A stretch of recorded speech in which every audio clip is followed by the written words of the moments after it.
Louise, tu travailles au parc comme vétérinaire. Je sais que ce matin tu t'occupais des loups, mais je sais aussi que tu t'intéresses aux cistudes, puisque c'est quand même un peu l'emblème du parc naturel régional, et c'est devenu aussi un bel emblème pour le parc de la Haute-Touche.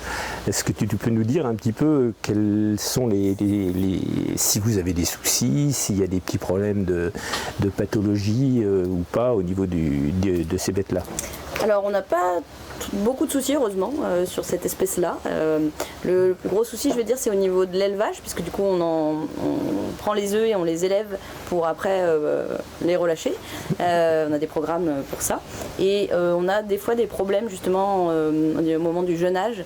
Là en ce moment on a des épisodes de mortalité sur les toutes petites qu'on a du mal à expliquer, peut-être liés à des bactéries, des infections, mais on n'arrive pas encore aujourd'hui à pointer du doigt exactement ce qui se passe. On a envoyé des examens, des analyses, pardon, et on essaie de comprendre ce qui se passe. C'est peut-être le plus gros problème qu'on a, c'est souvent voilà, au moment du jeune âge, après la naissance, on a des pertes.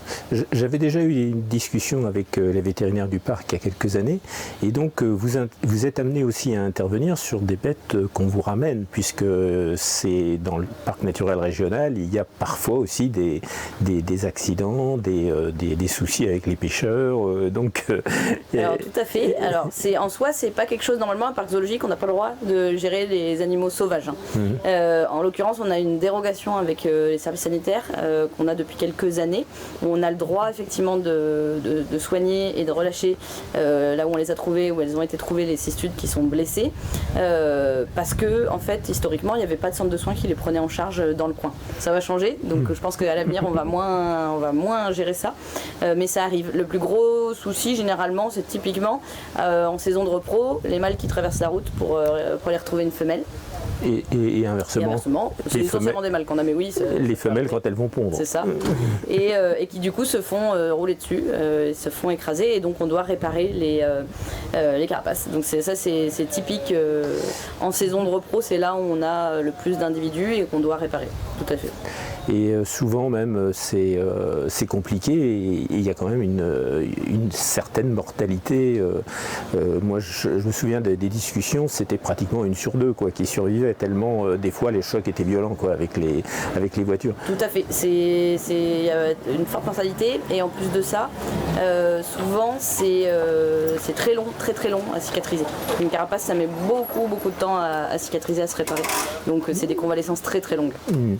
Et avec les pêcheurs, est-ce qu'il vous arrive effectivement d'en récupérer? Parce que moi j'habite à Tournon-Saint-Pierre, et à Tournon-Saint-Pierre il y a un grand étang qui s'appelle l'étang de la Balastière. Il y a beaucoup de pêche, il y a des cistudes.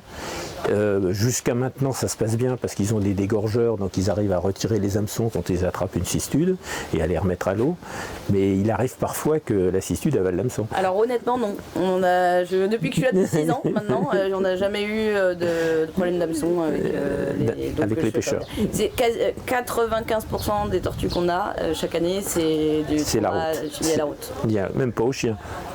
Des fois, mais c'est dur des fois de dire exactement, mais rarement, mais ça peut arriver. Ça peut arriver au niveau des... Mais au niveau de la pêche, moi depuis 6 ans que je suis là, j'ai jamais eu de cas.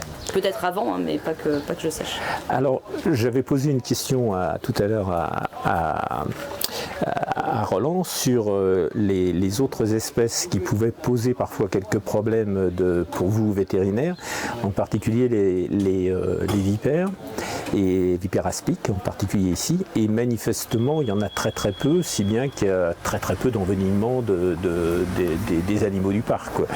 Alors c'est une très bonne question, je me la suis posée il n'y a pas longtemps, je me suis dit, on en a quand même des vipères, hein. Oui, je sais. Oui. Et justement je me suis étonnée il n'y a pas longtemps, je me suis fait la réflexion, parce que c'était la saison où justement dans les cabinets vétérinaires ils ont tous les jours des chiens qui se sont fait mordre, et je me suis fait la remarque que nous on n'avait jamais de cas. Alors est-ce qu'on les diagnostique pas? Je pense pas, je pense qu'on les aurait sous la main quand même, on les verrait en tout cas, les cas, mais en l'occurrence on n'a jamais à ma connaissance une suspicion de cas de morsure sur nos animaux ici, et ce qui m'étonne. Oui, moi aussi, c'est pour ça que je me suis fait la même réflexion il n'y a pas longtemps. C'est étonnant qu'on n'ait jamais eu le cas. Alors peut-être que du coup on les sous-diagnostique, hein. Peut-être qu'il y a des cas, on passe à côté parce qu'ils meurent et qu'on a un état de décomposition prédisposition qui fait qu'on peut pas.